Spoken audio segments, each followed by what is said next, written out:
Hi, I'm Michael Hernandez, and I want you to become a history maker.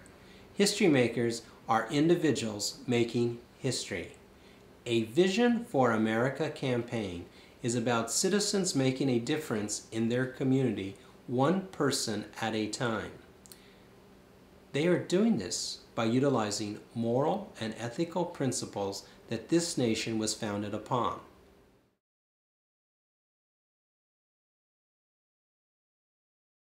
Barack Obama and liberal legislators have shown us again their disregard for the sanctity of life as they have jammed government-funded abortion upon the citizens of this nation. This abortion provision was wrapped up in the approved 2,074-page National Health Care Bill signed into law this past March.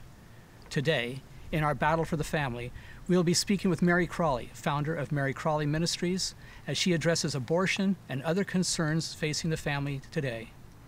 Mary, tell me, give me an update on what's happening with abortion in America today. Well, Barry, we must always protect the rights of the unborn children, but who is their advocate?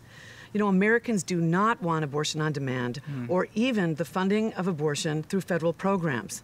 But this debate is not just about the citizens. This is about what God has said to us. Abortion is murder, Barry, in God's eyes. You know, in Nazi Germany, there was over 6 million Jews that were killed. But since 1973, when Roe v. Wade was passed into legislation, there have been 20 million innocent babies slaughtered. 20 million babies. That's an abomination to God. What can we do about this? Well, Barry, adoption should be our first option to abortion, single-parented, or even foster care. Research shows that children do best when raised by their own biological mother and father and are committed to one another through lifelong marriage. We need to pray, Barry, for our families. We need to pray for our spouse and for our children. But most of all, we need to pray that God is going to overturn this legislation, Roe v. Wade, and that abortion would become illegal.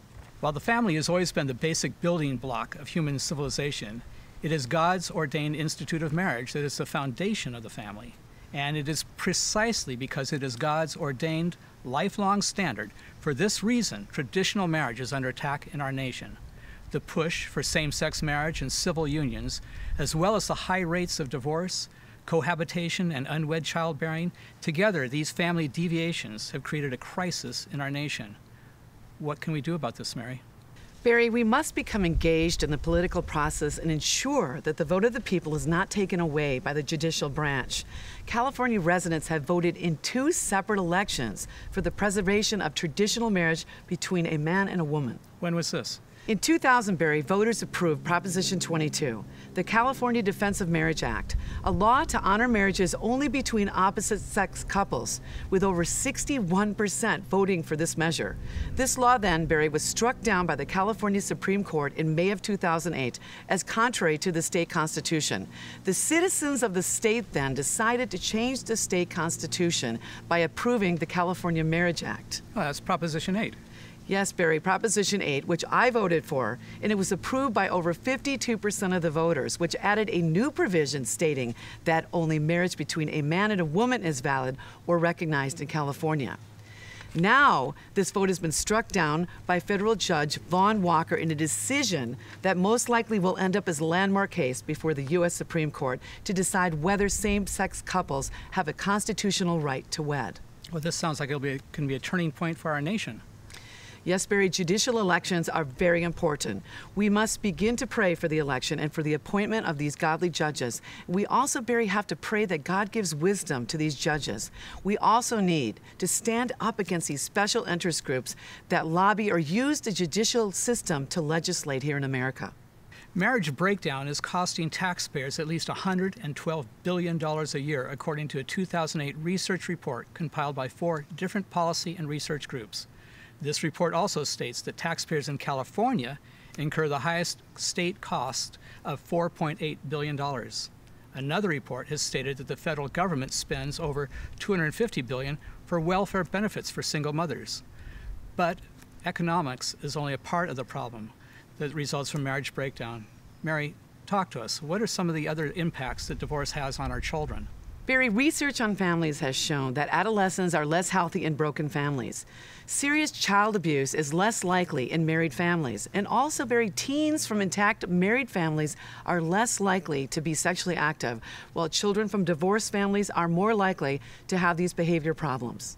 Can you elaborate on those problems a little bit?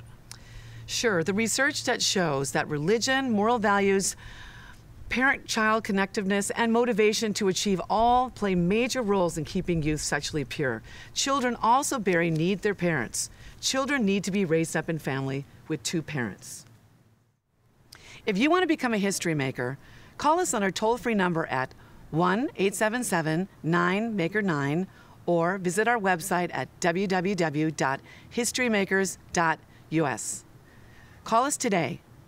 You know, it doesn't take many people to change a nation.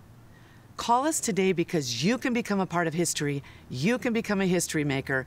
You can be one that is going to make a difference.